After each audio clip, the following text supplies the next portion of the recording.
मैं हूं आपके साथ ज्योति कनौजिया और आप देख रहे हैं नया भारत दर्पण समाचार। आइए रुक करते हैं खबर की ओर। आचार्य नरेंद्र देव कृषि प्रौद्योगिक विश्वविद्यालय कुमारगंज के वेटनरी के स्टूडेंट से नया भारत दर्पण समाचार हुआ रूबरू। नया भारत दर्पण समाचार के जिला ब्यूरो चीफ अमरनाथ यादव के द्वारा आचार्य नरेंद्र देव कृषि एवं प्रौद्योगिक विश्वविद्यालय कुमारगंज अयोध्या में पहुंचकर पशु चिकित्सा एवं पशुपालन महाविद्यालय के द्वितीय वर्ष के छात्र से रूबरू हुए एवं उनसे वार्ता की।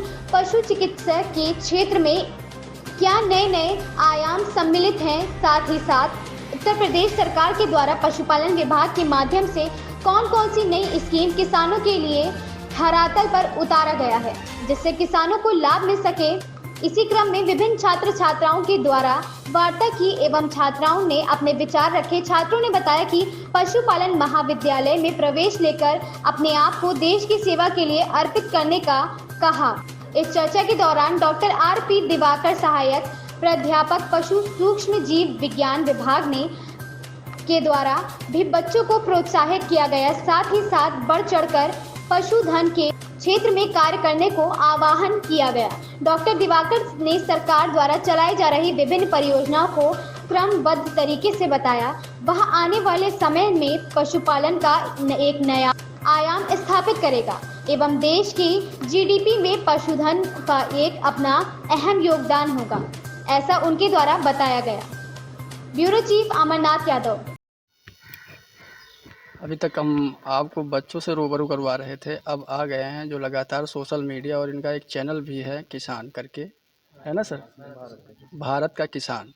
आप लोग देख सकते हैं यूट्यूब पर एक सर ने चैनल बनाया है भारत का किसान। लगातार वो जो पशुपालक हैं, जो कृषक भाई हैं, लगातार उनको एक नया संदेश देते रहते हैं। तो आज हमारे साथ डॉक्टर आर.पी. दिवाकर सर जुड़ने जा रहे हैं और जो उत्तर प्रदेश सरकार द्वारा जो महत्वपूर्ण महत्वाकांक्षी योजनाएं चलाई जा रही हैं खासकर पशुपालकों के लिए, तो उस पर विशेष चर्चा करने जा रहे हैं डॉक्टर आर.पी. दिवाकर जी। तो आइए हम सीधे आपको सर से मुलाकात करवाते हैं। जी सर। सबसे पहले नया भारत दर्पण समाचार से आए हुए हमारे अमर जी को बहुत बहुत बधाई हो, क्योंकि ये समय समय पर आकर के यूनिवर्सिटी के जो गतिविधियां चलती हैं हमारे बच्चों के साथ मिल कर के कवरेज करते हैं और बड़ा ही इसका इम्पैक्ट पड़ता है। जो हमारे दर्शक हैं वो भी देखते हैं और सुनते हैं कि हाँ यूनिवर्सिटी में क्या काम हो रहा है। तो जो वर्तमान में हमारी जो सरकार है उत्तर प्रदेश सरकार, उसने बहुत सारी महत्वाकांक्षी योजनाएं चला रखी हैं पशुधन के क्षेत्र में, जिसमें से मुख्यतः एम्बुलेंस जो उन्होंने चलाया है वो हमारे पशुपालकों के लिए एक वरदान साबित हो रहा है। जो 1962 1962 एम्बुलेंस उन्होंने चलाया है, इससे न केवल पशुधन मजबूत हो रहा है, हमारे पशुपालकों को भी घर बैठे ही उसका लाभ मिल रहा है। क्योंकि जो हमारे पशुपालक हैं, कुछ ऐसे भी पशुपालक हैं जो अपने पशुओं को पशु चिकित्सालय तक नहीं ले जा पाते, या पशुओं का एक्सीडेंट हो जाता है तो वो हमारा पशु चिकित्सालय तक नहीं पहुंच पाता, तो वहाँ पर हमारी एम्बुलेंस जो नंबर डायल करके एम्बुलेंस सेवा हमारे जो जिसमें प्रशिक्षित पशु चिकित्सा अधिकारी रहते हैं और साथ ही साथ उनके सहयोग करने वाले कर्मचारी रहते हैं, वो वहाँ पहुँच करके तुरंत तो उसका इलाज करते हैं। साथ ही साथ सरकार ने सेक्स सॉर्टेड सीमन, जैसा हमारे बच्चों ने बताया कि सेक्स सॉर्टेड सीमन को भी सरकार बहुत ज़्यादा प्रमोट कर रही है, जिसमें जो हमारे किसान भाई हैं वो 100 रुपये दे करके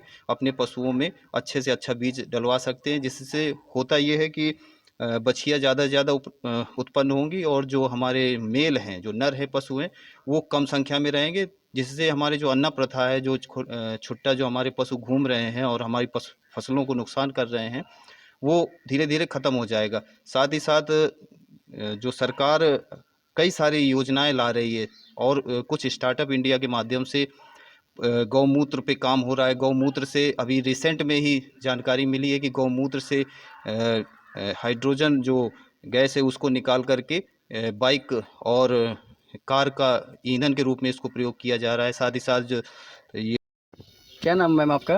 रीना। यूनिवर्सिटी का नाम बताइए। आचार्य नरेंद्र देव यूनिवर्सिटी कुमारगंज। बहुत अच्छा। आपने प्रयागराज से यहाँ पर एडमिशन लिया है और अपना एजुकेशन ग्रहण कर रही हैं, कैसा लग रहा है आपको इंस्टीट्यूट ये? ये बहुत अच्छा इंस्टीट्यूट है। यहाँ के टीचर्स भी बहुत अच्छे हैं, सपोर्टिव हैं। अगर कुछ समझ में नहीं आता है तो आप इनसे 2 या 3 बार जा कर के ऐसे पूछ सकते हैं, और मतलब बहुत ज़्यादा सपोर्ट करते हैं हमें। प्रैक्टिकल भी यहाँ पे बहुत सारे होते हैं लैब में, और स्लाइड्स वगैरह भी दिखाई जाती हैं। किसी एनिमल को कोई डिज़ीज़ है तो उसका हम लोग सैंपल कलेक्ट करते हैं और लैब में जा कर के देखते हैं फिर, तो पता चलता है कि क्या है एनिमल को, जिससे हमें नॉलेज मिलती है आगे चल के जो हमें हेल्प करेगी। जी, लगातार आप कुछ शिक्षा ग्रहण करवा रहे हैं डॉक्टर आरपी दिवाकर जी, इनके बारे में क्या कहेंगे आप? सर बहुत अच्छे हैं, मतलब सपोर्टिव हैं, और ये हम लोगों की बहुत हेल्प करते हैं। जो भी क्वेश्चन पूछो काफ़ी अच्छे से बताते भी हैं, और एग्ज़ाम में क्या आने वाला है, आगे क्या क्या पढ़ाई करनी चाहिए हमें, इसके अलावा क्या स्कोप है, ये भी बताते हैं सर। अच्छा, आपका मूल रूप से इसी प्रश्न में क्यों आने का इरादा था? और भी सारे ऑप्शन थे, जैसे पुलिस विभाग हो गए। एक्चुअली मुझे मतलब मेडिसिन्स, मतलब कि इसमें इंटरेस्ट था, इसलिए मैं आई हूँ इसमें। और एनिमल्स तो वैसे भी बहुत, डॉग कैट ये सब तो वैसे भी बहुत प्यारे होते ही हैं, तो इनका अ, घर में भी हमारे एनिमल्स रहते हैं तो। मैं बीबीएससी एंड एज कोर्स के बारे में कुछ बताना चाहूँगा। बेसिकली मेरा सपना डॉक्टर बनना था, तो बीबीएससी एंड एज में मैंने एडमिशन से लिया ताकि मेरे नाम के आगे मैं कुछ लगा सकूँ और अपने माता पिता का नाम रोशन कर सकूँ। और जब मैं स्टार्टिंग में यहाँ पे आया था तो मेरे को इतना इंटरेस्ट नहीं आ रहा था, बट जैसे जैसे कोर्स को पढ़ते गए, जैसे जैसे कोर्स को, ऐसा नहीं है कि हम जिस कोर्स में एंटर करते हैं उसके बारे में स्टार्टिंग में हमें सारी नॉलेज होती है। तो जैसे जैसे आप कोर्स में एंटर करेंगे, उस कोर्स को पढ़ते जाएंगे, तभी आपको थोड़ी थोड़ी नॉलेज मिलेगी, उसमें इंटरेस्ट डेवलप होगा। तो अब मेरा पूर्णतः कह सकता हूँ कि इंटरेस्ट डेवलप हो चुका है। और जब मैं देखता हूँ कि आजकल एक वो जैसे कोविड के देख लो आप, कोविड भी क्या था कि कोरोना वायरस तो पहले भी था, तो वो एक जूनोटिक डिजीज़ है। जैसे आजकल डिजीज़ होती हैं जो एनिमल्स से ह्यूमंस में जा रही हैं, तो इस उसको कंट्रोल करने के लिए भी वेटनरी फील्ड का एक बहुत बड़ा योगदान है। अगर वेटनरी नहीं होगी तो मेरा मानना ये है कि मेडिकल साइंस हाफ है उसके बिना, क्योंकि मोस्ट ऑफ द डिजीज़ आजकल ह्यूमंस में जो फैल रही हैं वो एनिमल्स से आ रही हैं। तो उनको कंट्रोल करने के लिए उस एनिमल साइंस का बहुत ज़्यादा रोल है, वेटनरी साइंस का रोल है।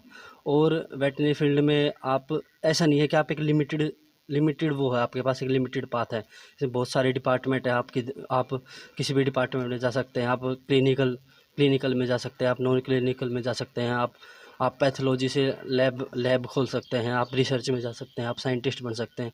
बहुत सारे पाथ हैं हमारे पास। तो कोई ऐसा नहीं कह सकते कि जैसे काफ़ी बच्चों का ये होता है कि मुझे एमबीबीएस नहीं मिला तो अब मेरा क्या हो जाएगा, हाय मैं तो मर गया। तो ऐसा नहीं कह सकते हम।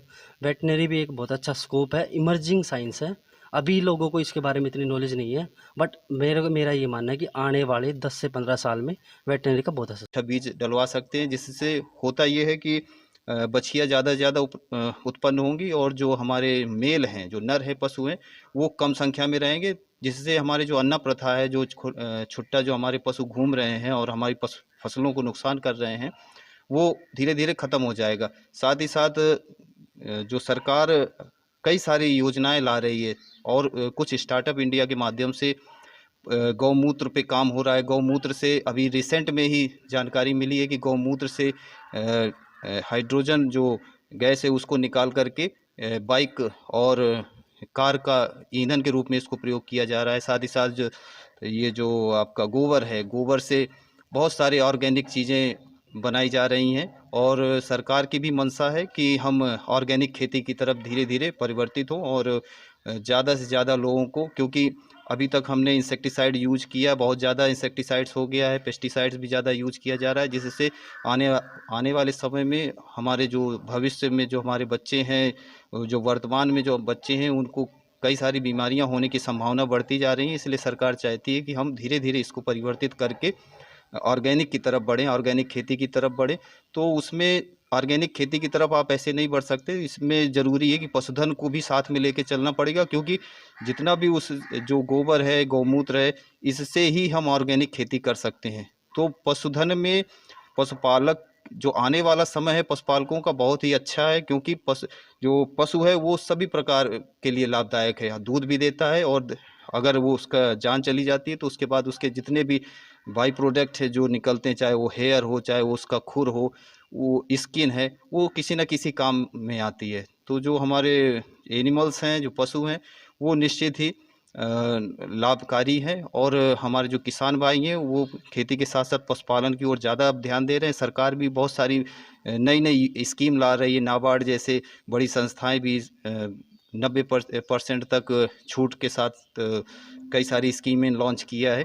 तो आने वाले समय में पशुधन का जो काम है वो निश्चित ही बहुत ही अच्छा रहेगा, सराहनीय रहेगा और सरकार को उसमें अच्छा सहयोग रहेगा। धन्यवाद। Thank you sir. इस खबर में बस इतना ही। बने रहे नया भारत दर्पण समाचार के साथ।